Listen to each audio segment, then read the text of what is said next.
अस्सलाम वालेकुम। कैसे हैं आप लोग? उम्मीद करता हूँ खैरियत से होंगे। और आज का एक फिर नया लेक्चर B28 और जिसमें हम पढ़ने जा रहे हैं फ्यूचर इंडेफिनेट टेंस। और जैसे कि आपको पता है कि फ्यूचर के बारे में हम बहुत ज़्यादा श्योर है कि बस विल लगता है और उसके साथ अब शेल ख़त्म हो गया है और शेल नहीं लगता। अब इसमें शेल लगता है या क्यों नहीं लगता, क्या हुआ, क्या ख़त्म हो गया या नहीं हुआ।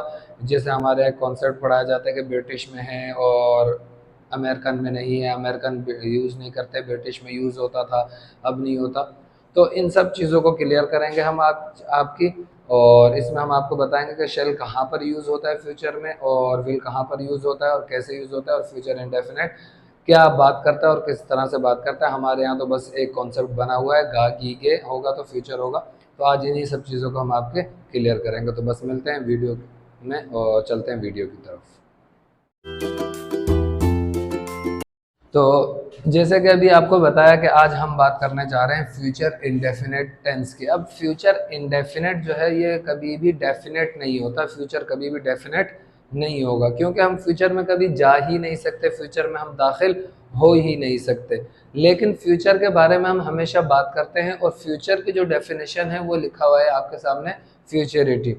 अब फ्यूचरिटी अगर किसी को बताया जाए तो फ्यूचरिटी का मतलब होता है इस्तकबाल, वेलकम, के इस्तकबाल करना या वेलकम करना। तो ये तो फ्यूचर हो गया, किसी का हम इस्तकबाल कर रहे हैं या वेलकम कर रहे हैं। तो यहाँ पे कैसे इसका मतलब हुआ फ्यूचरिटी। अब इसका जो मतलब फ्यूचरिटी हुआ वो इस तरह से, इसकी दो मीनिंग निकलती है। एक हम निकाल रहे हैं सिंपल फ्यूचरिटी और एक हम निकाल रहे हैं सर्टेन फ्यूचरिटी। अब सिंपल फ्यूचरिटी और सर्टेन फ्यूचरिटी ये दोनों क्या है। और सबसे पहले हम फ्यूचर इंडेफिनेट के अगर फॉर्मूले की बात करें तो आपके सामने ही लिखा हुआ है फॉर्मूला कि फ्यूचर है और इंडेफिनेट। इंडेफिनेट में आपको पता है हमेशा फर्स्ट फॉर्म आती है वर्ब की, ये हो गई फर्स्ट फॉर्म, ठीक है। और फ्यूचर है तो फ्यूचर में हमेशा यूज होगा विल या फिर शेल, और उससे पहले सब्जेक्ट। तो ये हो गया इसका formula, subject will shell first form और फिर उसके बाद एक्स्ट्रा वर्ड या फिर एक्स वाई जी कुछ भी। अब जो मैंने विल और शेल लिखा, अब शेल जो पढ़ेंगे, जो लैंग्वेज सीख रहे हैं या जो वीडियोस देख रहे हैं मेरी, अब यहाँ जिन्होंने मुझसे बाकायदा पढ़ा है या फिर अब वो दोबारा से वीडियोस देख रहे हैं, वो कह रहे हैं सर आपने तो हमें पढ़ाया था कि शेल यूज़ नहीं होता, या हम भी पढ़ रहे हैं ग्रामर की बुक्स में या टीचर्स हमें पढ़ा रहे हैं कि शेल अब फ्यूचर के लिए यूज़ नहीं होता, शेल को अब ख़त्म कर दिया गया है या शेल एब्सोल्यूट हो गया है। तो शेल को ख़त्म नहीं किया गया या फिर शेल एब्सोल्यूट नहीं हुआ, लेकिन शेल का जो यूज़ है वो बहुत स्पेसिफिक हो गया है। शेल यूज़ होता है अब भी फ्यूचर के लिए, लेकिन बहुत स्पेसिफिक जगहों पर, और स्पेसिफिक हो गया, स्पेसिफिक जगहों पर इसको यूज़ किया जाता है। अब शेल कैसे स्पेसिफिक हुआ कैसे नहीं हुआ, इसके लिए आपको वीडियो एंड तक देखनी होगी और फिर एंड में मैं आपको ये बताऊंगा कि शेल और विल कैसे अब यूज हो रहा है और शेल अब कैसे इस्तेमाल होता है फ्यूचर के लिए।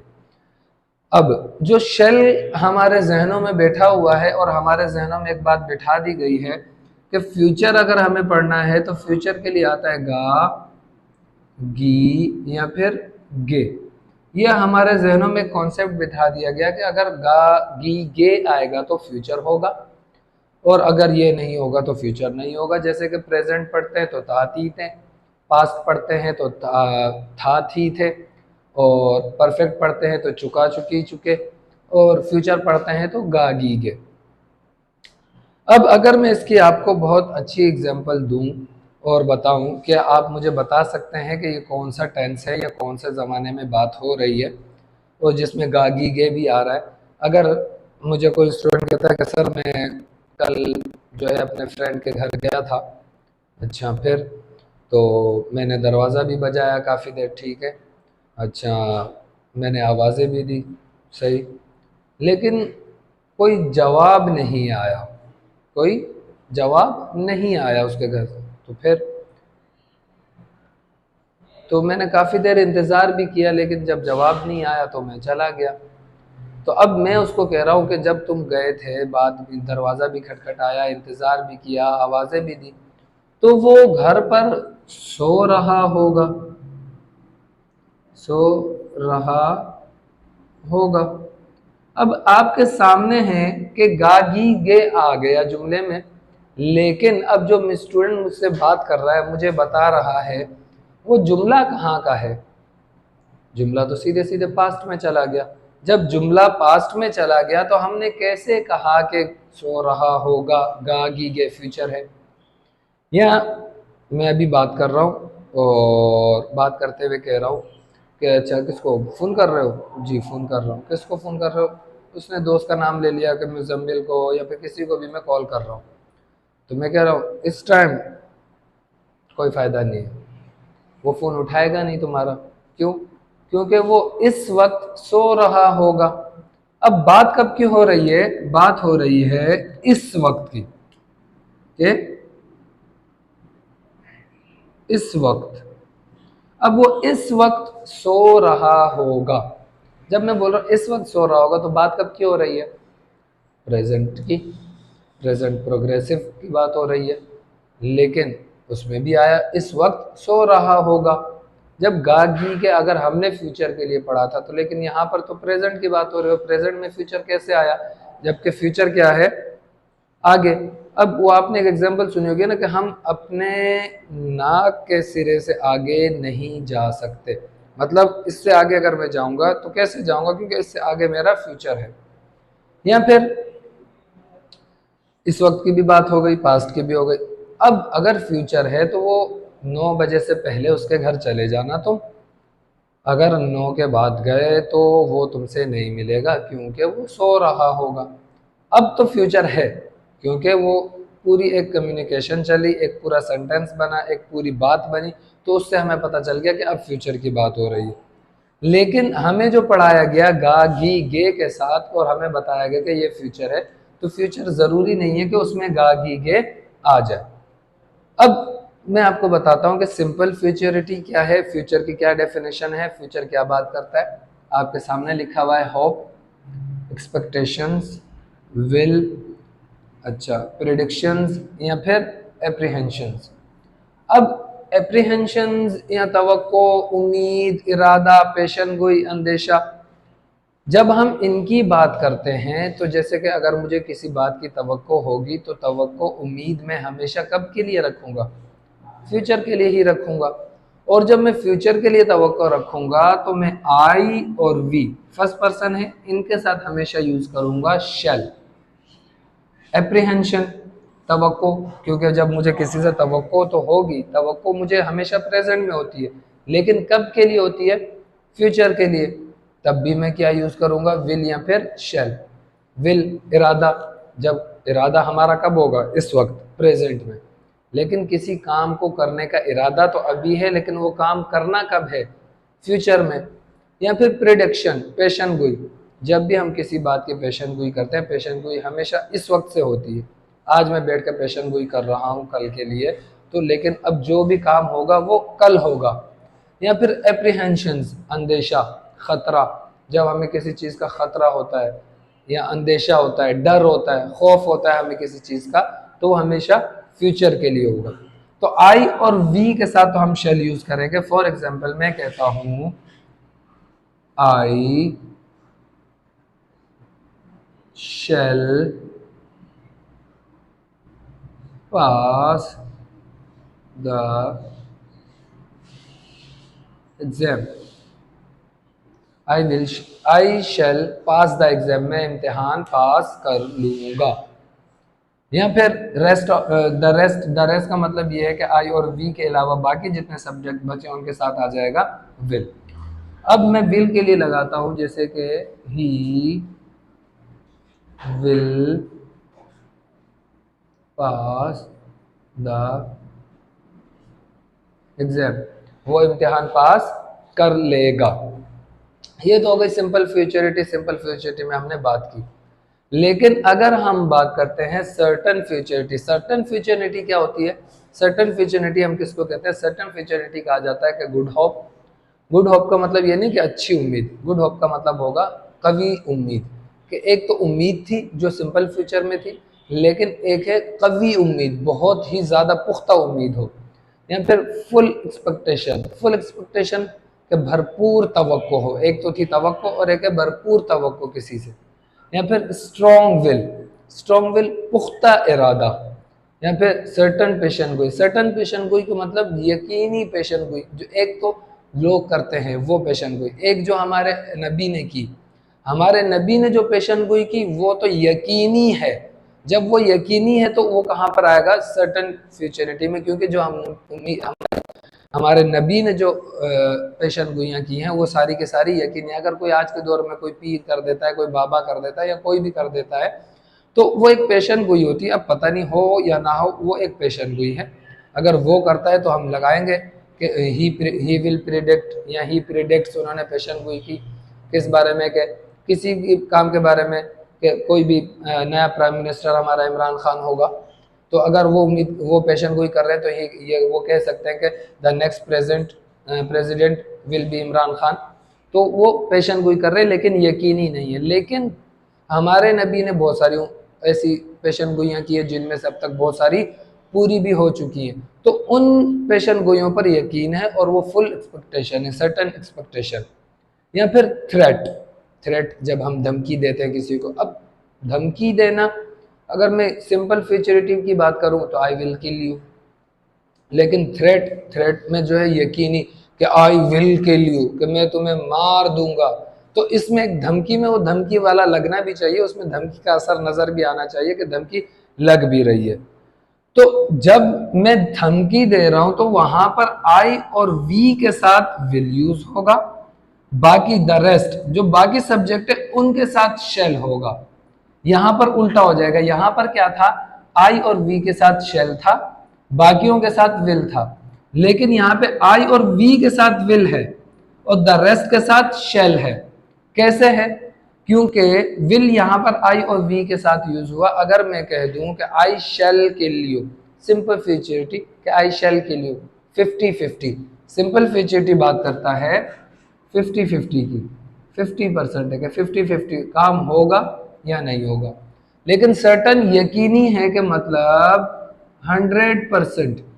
और यहां पर बाकियों के साथ हमने लिखा शेल, जैसे कि आपने एक सुना होगा कि his name shall be written in golden words, कि उनका नाम या उसका नाम गोल्डन वर्ड्स में लिखा जाएगा, शेल बी रिटन। तो अब यहां पर आप ये देखें कि आई और वी के साथ क्या आया, विल, और यहां पर आई और वी के साथ आया शेल। ठीक है, इन दो जगहों पर क्या आया, आई के साथ, आई और वी के साथ शेल, और यहां पर आई और वी के साथ विल। अब अगर इसको देखें हम, द रेस्ट ऑफ विल, यहां पे बाकियों के साथ विल आया और बाकियों के साथ शेल आया। अब जो मैं आपको बताना चाह रहा हूं, क्योंकि जब हम अपने बारे में बात करते हैं, आज के लोग, और आज से कुछ, अगर आज से हम 100 साल 50 साल पहले लोगों की बात करें, तो आज का इंसान अपने बारे में ज़्यादा कॉन्फिडेंट है, अपने बारे में उसको ज़्यादा कॉन्फिडेंस है बनिस्बत दूसरों के। वो दूसरों के बारे में इतना कॉन्फिडेंट नहीं होता जितना वो अपने बारे में कॉन्फिडेंट है। तो जब वो अपने बारे में कॉन्फिडेंट है और अपने बारे में वो फुल कॉन्फिडेंट होकर बात कर रहा है, तो वो हमेशा अपने साथ क्या लगा रहा है, विल, कि मैं ये काम कर लूंगा, आई विल डू इट। तो यहां पर उसने क्या लगाया, विल, कि मैं तो ये इम्तिहान पास कर लूंगा, क्योंकि अपने बारे में कॉन्फिडेंट है 100%, आई will pass the examination, I will pass the, जबकि शेल लिखा है, बट हम अपने बारे में कॉन्फिडेंट है तो I will pass the exam या we will pass the exam, तो इसलिए यहां पर हमने लगा दिया विल।